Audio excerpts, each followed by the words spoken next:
Bismillahirrahmanirrahim. Assalamualaikum warahmatullahi wabarakatuh. Berita Al-Hijrah 27 Ogos bersama saya Wan Kamarudin Wan Ibrahim dan berikut tajuk utama malam ini. Nahas LPT1 4 maut termasuk 2 warga Mas. Juga tarif elektrik kekal walaupun harga bahan api melonjak.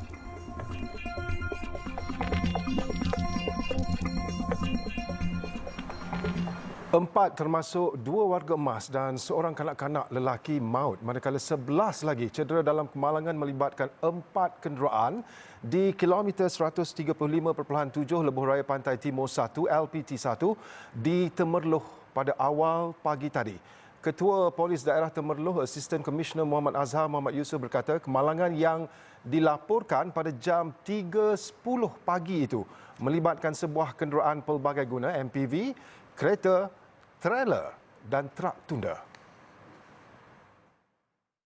Menurut ACP Muhammad Azhar, mangsa yang maut terdiri daripada 3 penumpang MPV jenis Proton Azora dikenali sebagai Muhammad Syamsuddin 75 tahun, isterinya Kamari Hamzah 72 tahun, kanak-kanak lelaki 12 tahun Dennis dan pemandu trak tunda Muhammad Azwan Zainal Abidin 53 tahun. Berdasarkan siasatan awal, kemalangan berlaku ketika kereta jenis Proton Wajar dan trak tunda syarikat konsensi Lebuh Raya berhenti di lorong kecemasan untuk membantu MPV yang rosak. Semasa menaikkan MPV itu, sebuah trailer membawa kontena dipercayai terbabas dan melanggar ketiga-tiga kenderaan tersebut. Akibat kejadian itu, 4 mangsa meninggal dunia di tempat kejadian, manakala pemandu trailer difahamkan tidak mengalami kecederaan. Mayat mangsa dihantar ke Hospital Sultan Haji Ahmad Shah Temerloh untuk bedah siasat dan mangsa yang cedera turut dihantar menerima rawatan di hospital sama. Kes disiasat di bawah Seksyen 41-1 Akta Pengangkutan Jalan 1987. Sementara itu, pemandu trailer ditahan bagi membantu siasatan. Dalam peritu, Pegawai Perhubungan Awam Jabatan Bomba dan Penyelamat Malaysia JBPM Pahang, Zulfadli Zakaria berkata, seramai 11 anggota termasuk 2 pegawai dari Balai Bomba dan Penyelamat Temerloh bersama jentera ke lokasi untuk operasi menyelamat. Menurut beliau, MPV itu terjatuh ke dalam gaung sedalam kira-kira 12 meter dan semua mangsa berjaya dinaikkan menggunakan tali serta alat menyelamat. Agensi Penguatkuasaan Maritim Malaysia, Zon Maritim Mersing berjaya menyelamatkan 16 kru kapal yang hanyut selama 2 hari di laut bersama bot penumpang mereka di perairan Pulau Pemanggil kira-kira jam 5 petang semalam. Pengarah Zon Maritim Mersing, Komander Maritim Khairul Nizam bin Misran berkata, bot penumpang yang dinaiki kru warga asing itu kehabisan bekalan minyak ketika dalam perjalanan menuju ke Pulau Batam. Bertindak atas maklumat, bot perkasa 44 telah digerakkan ke lokasi dan telah menyelamatkan kesemua mangsa di kedudukan lebih kurang 5 batu nautika barat daya Pulau Pemanggil pagi tadi. Kesemua 16 mangsa merupakan kru kapal dagang MT Voras yang diturunkan dari kapal di perairan Sedili dan menaiki bot penumpang sebelum hanyut sejauh lebih kurang 40 batu nautika ke perairan Pulau Pemanggil sejak 24 Ogos lalu. Kru kapal tersebut terdiri daripada 7 warga Indonesia, 6 warga Sri Lanka dan 3 warga India, termasuk kapten kapal, dan kesemuanya berumur antara 22 hingga 64 tahun. Kesemua mereka dibawa ke jeti untuk pemeriksaan kesihatan. 2 lelaki warga tempatan ditahan selepas disyaki terlibat dalam sindiket penyelewengan minyak diesel dalam serbuan di sebuah tanah lot di Semenyih, Selangor, dan ia turut melibatkan rampasan bernilai RM163,550. Hasil siasatan awal mendapati 2 suspek gagal mengemukakan sebarang dokumen atau kebenaran dari pengawal bekalan bagi menyimpan dan berurus niaga barang kawalan iaitu diesel serta petrol. Antara barangan yang dirampas ialah 47 tong jenis intermediate bulk containers berkapasiti 1,000 liter, 31 tong berisi cecair disyaki minyak diesel dan 16 tong kosong. Selain itu, sebuah lori dan sebuah kenderaan jenis pacuan 4 roda turut disita kerana disyaki digunakan untuk aktiviti penyelewengan minyak diesel tersebut. Penubuhan pasukan khas jihad tangani inflasi bagi peningkatan kos sara hidup rakyat mula memperlihatkan hasil positif. Pelaksanaannya jelas Perdana Menteri Datuk Seri Ismail Sabri Yaakob menjadikan harga lebih terkawal dengan jaminan rantaian bekalan makanan dan barangan terutama ayam dan minyak masak dalam botol.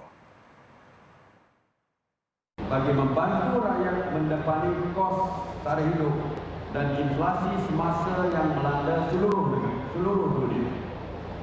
Baru-baru ini, pasukan khas jihad tangani inflasi telah ditubuhkan bertujuan menangani peningkatan kos tarikh hidup keluarga Malaysia. Alhamdulillah, kita mula melihat hasil yang positif. Misalnya, kenaikan harga lebih terkawal dengan jaminan rantaian bakalan dan barangan lebih meyakinkan, terutamanya harga ayam dan harga minyak masak dalam botol. Sementara itu, bagi mengurangkan beban rakyat, kerajaan memperluaskan dan menjenamakan Program Jualan Keluarga Malaysia PJKM kepada Program Jualan Murah Keluarga Malaysia JMKM melibatkan 600 kawasan Dewan Undangan Negeri DUN seluruh negara dan 13 kawasan parlimen di wilayah persekutuan. Program JMKM yang bermula pada minggu ketiga bulan ini hingga Disember menawarkan pengurangan harga barangan keperluan harian sehingga 20% berbanding harga pasaran semasa setempat. Tambah Datuk Seri Ismail Sabri, kerajaan memperuntukkan 80 juta ringgit melalui 5 kementerian sebagai agensi pelaksana untuk menjayakan JMKM sehingga akhir tahun ini yang diharapkan akan memberi manfaat langsung kepada rakyat Malaysia. Beliau berkata demikian ketika berucap melancarkan program inisiatif pendigitalan sektor peruncitan READY peringkat kebangsaan dan penjenamaan semula program JMKM. Bagi merapatkan jurang antara bandar dan luar bandar dari aspek pembayaran tanpa tunai, kerajaan akan terus memastikan agenda digitalisasi khususnya penggunaan e-dompet antara peniaga dan pengguna diperluas ke kawasan luar bandar. Perdana Menteri Datuk Seri Ismail Sabri berkata ketika ini jurang penggunaan ekonomi digital luar bandar khususnya dalam sektor peruncitan masih jauh jika dibandingkan di bandar.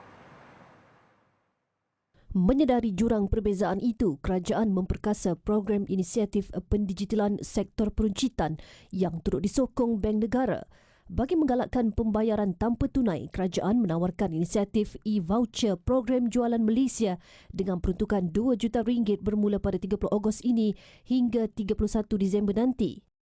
Bagi memastikan agenda digitalisasi khususnya penggunaan e-dompet dalam kalangan para pengguna dan peniaga akan diperluaskan ke kawasan luar bandar termasuklah kita di Berhenti. Bagi menggalakkan pembayaran wang tunai ini, kerajaan menawarkan inisiatif e-voucher program Jualan Malaysia dengan peruntukan RM2 juta mulai 30 Ogos 2022 sehingga 31 Disember 2022. Dan e-voucher boleh dimuat turun melalui aplikasi My Sales Tracker.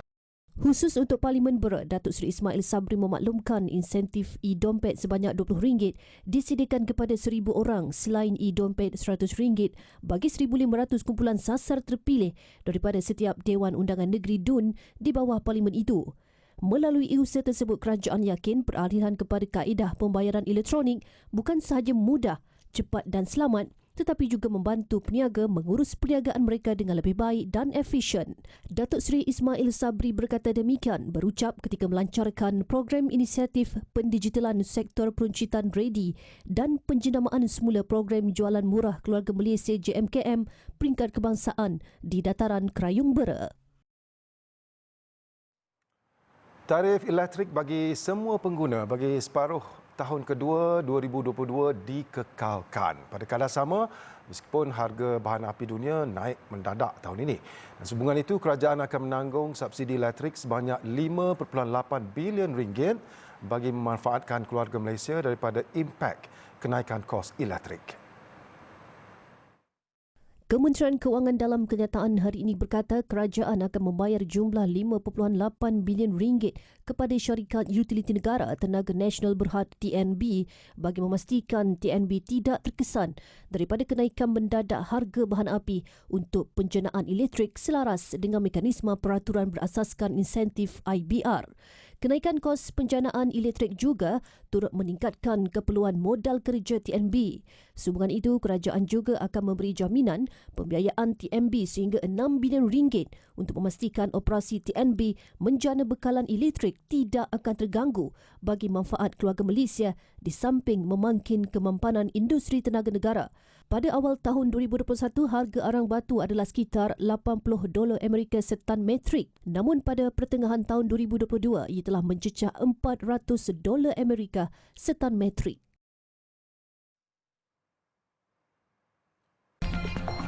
Banjir terburuk Pakistan, isytihar darurat.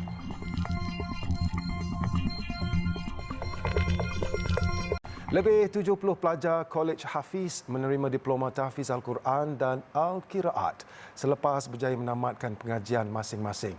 Kesemua mereka berjaya menghafaz 30 juzuk Al-Quran dan ada di antara mereka tersenarai sebagai pelajar terbaik pentaksiran tingkatan 3 dan Sijil Pelajaran Malaysia 2021.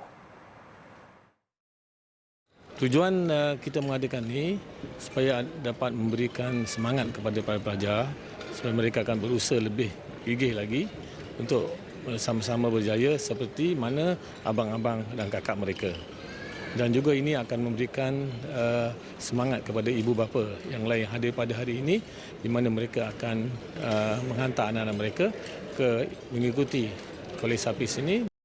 Menurut beliau, setakat ini hampir 80% pelajar telah berjaya menghafaz 30 juzuk Al-Quran, manakala selebihnya akan menyambung hafazan selepas menduduki peperiksaan SPM. Sementara itu, penerima anugerah Presiden Kolej Hafiz, Takifah Amini Abu Bakar, turut berkongsi tip menguatkan ingatan dengan sentiasa mengulang bacaan.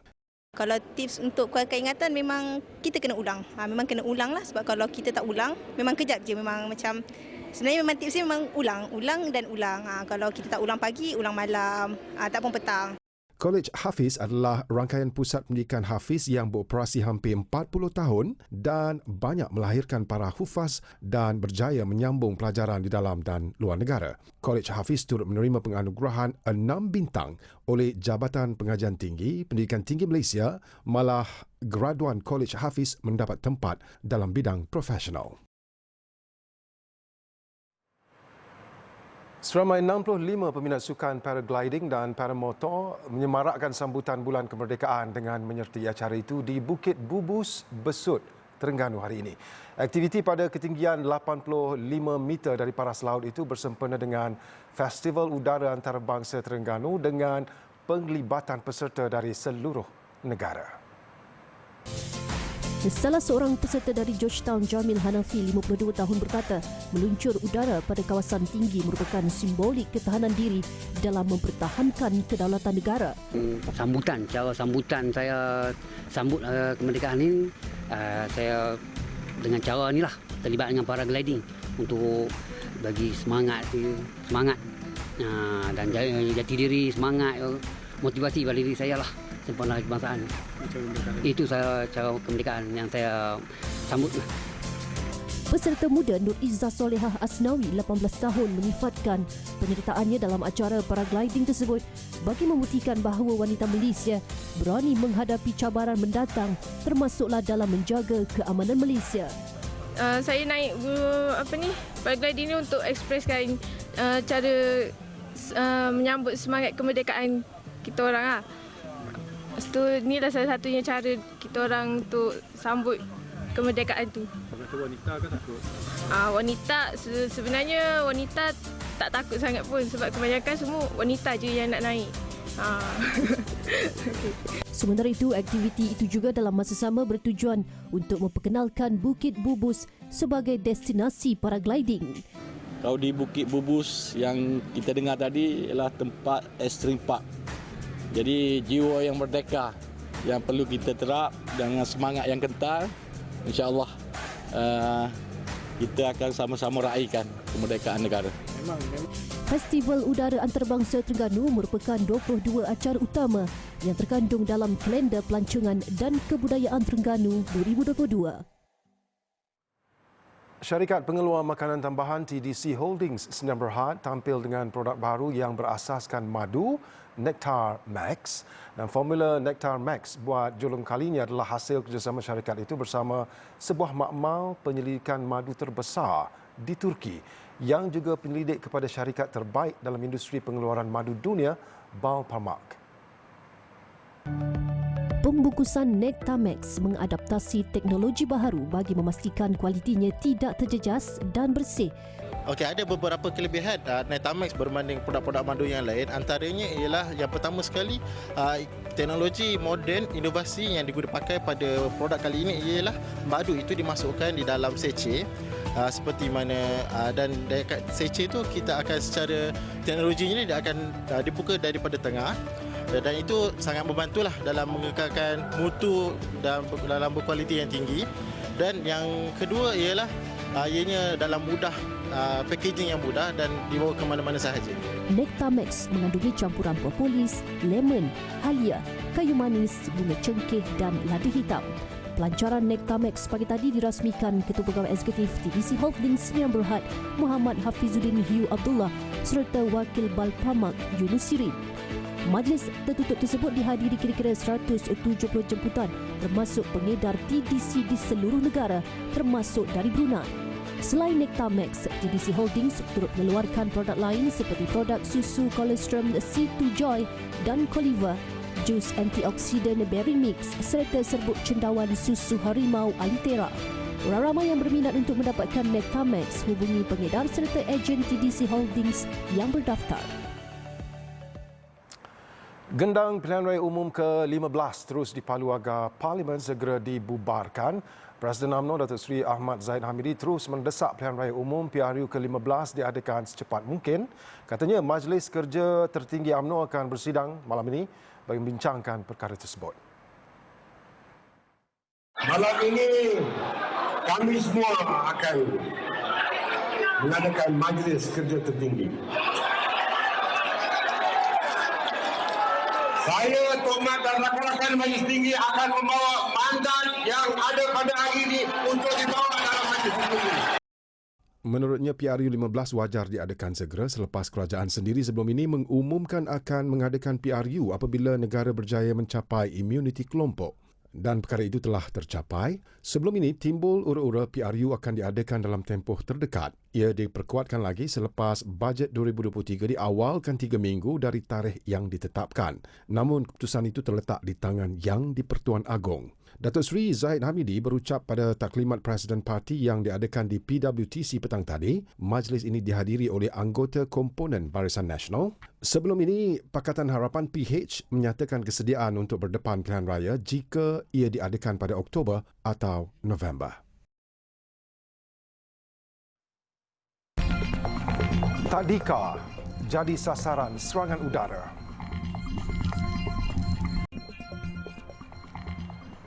Pakistan terpaksa isytihar darurat selepas banjir telah menjejaskan lebih 4 juta penduduknya.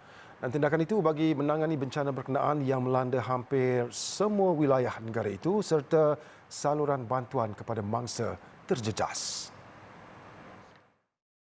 Agensi Pengurusan Bencana Kebangsaan Pakistan berkata hujan monsun yang bermula sejak Jun lalu hingga semalam sudah mengorbankan lebih 900 penduduk. 4.2 juta orang terjejas akibat bencana berkenaan dengan hampir 220,000 rumah musnah dan setengah juta lagi rosak teruk. Selain itu, tanaman seluas lebih 800,000 hektar juga musnah. Dalam perkara itu, Menteri Perubahan Iklim Sherry Rahman menyifatkan banjir melanda negara ketika ini sebagai malapetaka dan beliau merayu bantuan antarabangsa. Banjir kali ini antara yang terburuk berlaku di Pakistan sejak 2010 yang mengorbankan lebih 2,000 penduduk. Dari pemandangan udara, banyak kawasan penduduk ditenggelami air. Paling teruk terjejas adalah Balochistan dan Sindh dengan banyak kawasan terputus hubungan dan perkhidmatan pengangkutan. Kebanyakan kemudahan mudah alih dan internet juga tidak berfungsi di wilayah itu. Bagaimanapun, hampir semua wilayah di Pakistan terkesan bencana itu tahun ini. Baik, dalam usaha untuk menurunkan harga tepung gandum di pasaran domestik, India mengambil tindakan meluluskan dasar melarang ekspor barang itu. Kekurangan bekalan di negara itu ketika ini mengakibatkan harga barangan keperluan berkenaan meningkat ke paras paling tinggi. New Delhi telah menyekat ekspor bijiran gandum sejak pertengahan Mei lalu bagi memenuhi keperluan domestik. Ia ekoran fenomena gelombang haba telah menjejaskan hasil tuaian. Susulan itu berlaku kekurangan bekalan yang menyebabkan harga tepung melonjak teruk. Bagaimanapun ketika itu, kerajaan belum ada dasar penuh melarang ekspor tepung ke luar negara. Dan sebelum ini, kadar ekspor bahan itu melonjak 200% antara April hingga Julai 2022 dan mengakibatkan negara kekurangan bekalan dan memaksa kerajaan untuk campur tangan. Dengan kelulusan dasar berkenaan, sebahagian dasar kebenaran ekspor sebelum ini ditarik balik. Ia bagi memastikan jaminan makanan untuk 1.4 bilion penduduknya dan mengekang harga yang semakin meningkat. Gandum merupakan tanaman bijiran utama di India dan negara itu merupakan pengeluar gandum kedua terbesar di dunia selepas China. Konflik di Tigray sejak 2 tahun lalu berterusan dan terbaru tentera udara Ethiopia melakukan serangan udara di wilayah itu dan terkena sebuah tadika. Insiden itu menyebabkan 7 korban termasuk 3 kanak-kanak. Tentera udara Ethiopia melakukan serangan terbabit sekitar jam 1 tengah hari waktu tempatan di ibu kota Tigray, Mekelle. Selain tadika, serangan itu turut terkena taman permainan kanak-kanak dan juga beberapa bangunan lain yang juga rosak teruk. Setakat ini tidak dapat dipastikan sama ada kawasan berkenaan terdapat pusat latihan atau peralatan yang digunakan tentera. Serangan ke atas Mekelle berlaku 2 hari selepas pertempuran meletus antara kerajaan dengan tentera Tigray di sempadan wilayah berkenaan dengan Amhara. Tindakan itu sekaligus memusnahkan gencatan senjata. Bagaimanapun, Tigray menyalahkan tentera persekutuan susulan serangan berkenaan. Konflik di Tigray tercetus sejak November 2020 dan telah mengorbankan banyak nyawa di negara itu. Sektor pelancongan di Poland terjejas teruk berikutan lambakan ribuan ikan mati sejak sebulan lalu. Dan tempahan bot di lokasi tumpuan pelancong merudum sebanyak 90% di tebing sungai antara Poland dan Jerman. Salah seorang pengusaha bot pelancong, Piotr Loch, berasa tertekan kerana bot miliknya tidak lagi dinaiki pelancong berikutan kematian hidupan marin tersebut. Bau busuk akibat ikan mati dalam skala yang besar telah memenuhi ruang di persekitaran sungai dan menjejaskan sektor pelancongan. Dalam pada itu, anggota bomba masih berusaha mengeluarkan ikan mati manakala pekerja agensi alam sekitar mengambil sampel air untuk menjalankan ujian terhadapnya. Pihak berkuasa memaklumkan telah mengalihkan kira-kira 200 hingga 300 kilogram ikan mati daripada kira-kira 300 tan keseluruhan di Sigeses sejak beberapa hari lalu. Walaupun tanda-tanda pencemaran muncul penghujung Julai lalu, namun kawasan sekitar Sigeses hanya terjejas pada 8 Ogos lepas. Sekian berita Al-Hijrah. Jangan lupa ikuti kami di platform media-media sosial seperti Facebook, Instagram, Twitter, YouTube dan TikTok. Dan layari alhijrahnews.com untuk lagi berita-berita pilihan dan eksklusif. Saya Wan Kamaruddin Wan Ibrahim. Assalamualaikum warahmatullahi wabarakatuh. Jaga diri. Selamat malam.